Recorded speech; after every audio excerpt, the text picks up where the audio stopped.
Hey guys, Solomon here. Hope you're having a great day. I thought in today's video I'd share with you a rook and pawn technique that can help you score more wins. A lot of players don't know about it, but it works. And I've seen players such as Magnus Carlsen use it multiple times to dismantle grandmaster competition.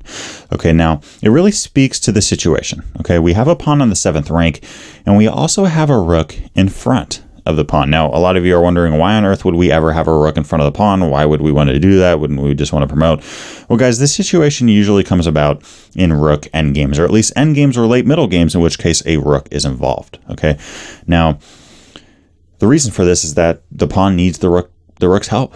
Right now, you know, like for example, going back, if we just kind of leave the rook here and just start pushing the pawn, our pawn's going to get absolutely mandled. Okay.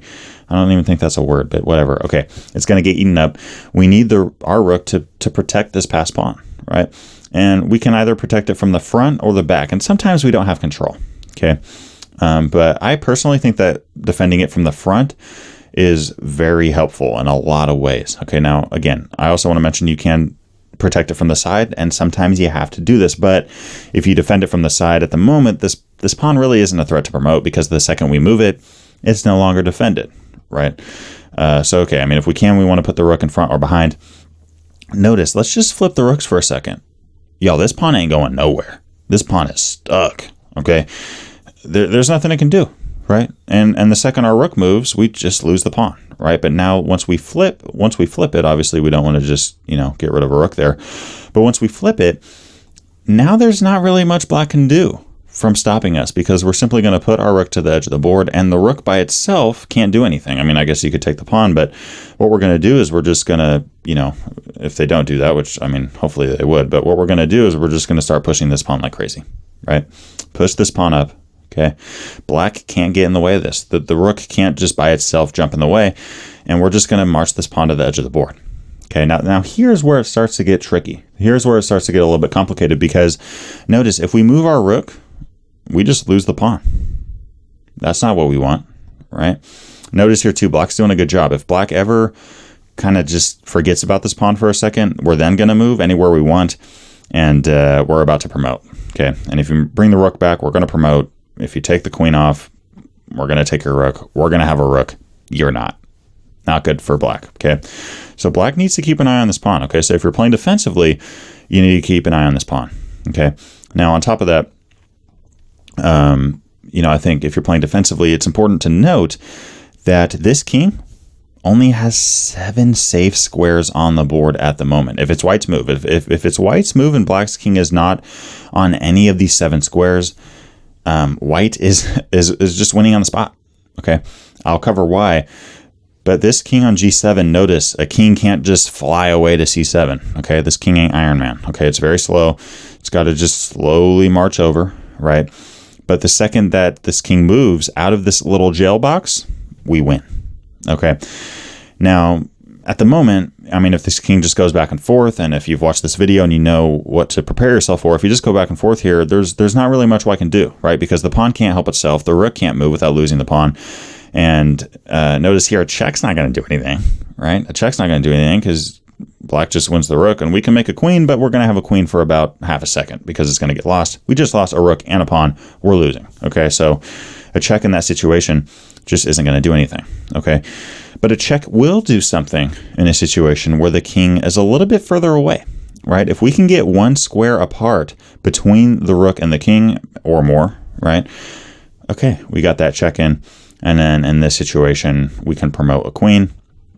Notice here, the queen defends the rook defends the queen. Again, you can take her queen, but then we're going to take your rook, and we have something that you don't, okay?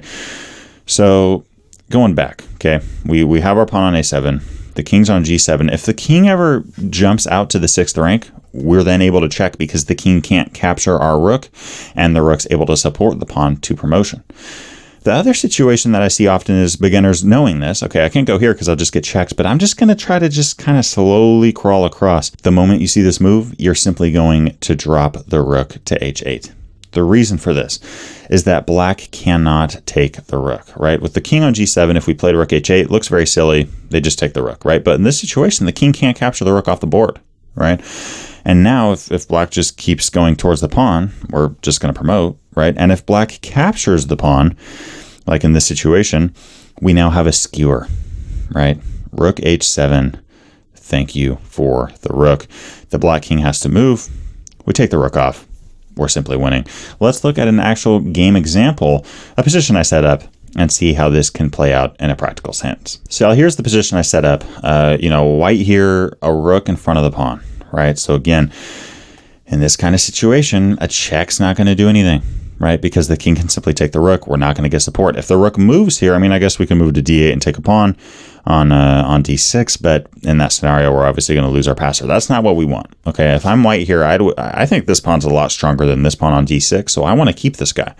Okay, but it's important to notice here, again, this king is stuck in jail. Here in the situation, we're just going to play king f3, okay? Bring this king out, and we're looking to make some progress, okay? We want to play king e4, king f5. Let's say black here plays a move like king f7, right? Let's say they start to, inch closer to the pawn. Again, rook h8. The moment you see this, rook h8, and we're about to promote, and if you take the pawn, check. Thank you for the rook on a7, right? The second this king moves, we win the rook. We're simply crushing, okay? Going back, if we see a move like king g6, black trying to activate their king this way, if they could get their king to f5, that would actually be good. Of course, before we get a check, right? Like if this king was on f5 right now, this would actually be a pretty good situation for black because rook f8 would not be a check because there is shelter due to that pawn on f6. But in this situation, y'all, okay, we simply have a check again, right? Promote to a queen. And again, we're winning. So in this situation, the king is stuck in jail, and this rook's also stuck in jail, right? The moment black moves this rook away, we can just kind of move the rook to the side, or even throw in a check, right?